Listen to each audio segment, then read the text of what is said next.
Good evening everyone, welcome to my channel. Actually మీరు తమ్నెయిల్లో చూసిన విధంగా ఇది ఫ్రాడ్ అలర్ట్ అవేర్నెస్ వీడియో అని చెప్పొచ్చు. బికాస్ నాకు చాలా డేస్ నుండి ఒక రీసెర్చ్ కంపెనీ నుండి కాల్స్ అయితే వస్తున్నాయి ఫర్ ట్రేడింగ్ పర్పస్.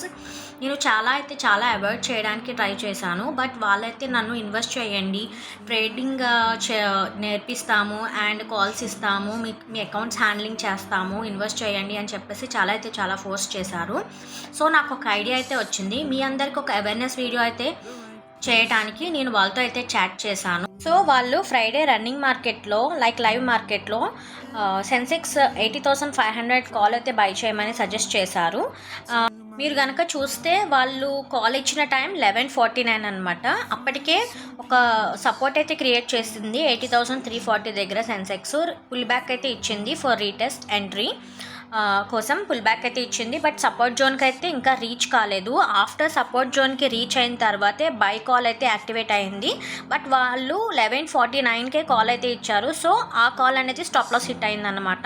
యాక్చువల్లీ ఇలాంటి కంపెనీస్ నుండి చాలామంది అయితే మోసపోతుంటారు. వీళ్ళు ఏంటంటే ర్యాండమ్ కాల్స్ అయితే ఇస్తుంటారు. సో వాళ్ళది ఓన్ మనీ కాదు, అవతల వాళ్ళది మనీ కాబట్టి ర్యాండమ్ కాల్స్ అయితే ఇస్తుంటారు, జాక్ పాట్ లాగా అనమాట.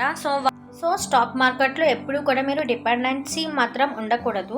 ఎవరైనా మీరు ఇలాంటి రీసెర్చ్ కంపెనీ నుండి కాల్స్ వచ్చినా సరే మీరు అవాయిడ్ చేయండి. Please don't encourage them. Actually trading అనేది ఒక 90% మైండ్ సెట్ అండ్ 10% స్కిల్స్ మీద డిపెండ్ అయి ఉంటుంది. మీ ఓన్ నాలెడ్జ్ని గెయిన్ చేయడానికి ట్రై చేయండి. యాక్చువల్లీ వాళ్ళు నాకు కాల్ ఇచ్చిన తర్వాత స్టాప్ లాస్ అనేది ఎక్కడ ప్లేస్ చేయాలి అని చెప్పేసి క్వశ్చన్ చేశాను కదా.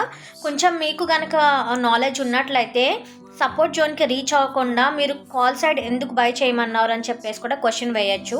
సో ఇది మీకు మినిమం నాలెడ్జ్ ద్వారా అయితే మాత్రమే తెలుస్తుంది.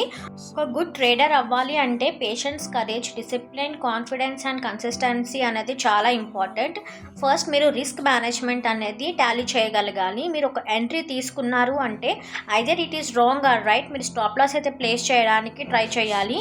సో ఎక్కడ మనం కట్ చేయాలి అన్నది తెలిస్తే మీరు స్టాక్ మార్కెట్లో సక్సెస్ అయినట్టే. అండ్ మీరు ఇక్కడ చూసినట్లయితే అన్సక్సెస్ఫుల్ అండ్ సక్సెస్ఫుల్ ట్రేడర్స్కి ఒక డిఫరెన్స్ అయితే ప్లే చేస్తున్నాను చూడండి.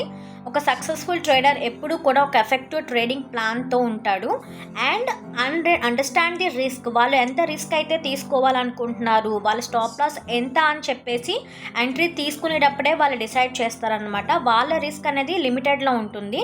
అండ్ కంట్రోల్ ది ఎమోషన్స్ అనేవి చాలా కంట్రోల్లో ఉంటాయి. ఐదర్ గ్రీడ్ కానీ, ఫియర్ కానీ, ఫోమా కానీ, ఇలాంటి ఎమోషన్స్ అనేవి చాలా కంట్రోల్లో ఉంటాయన్నమాట.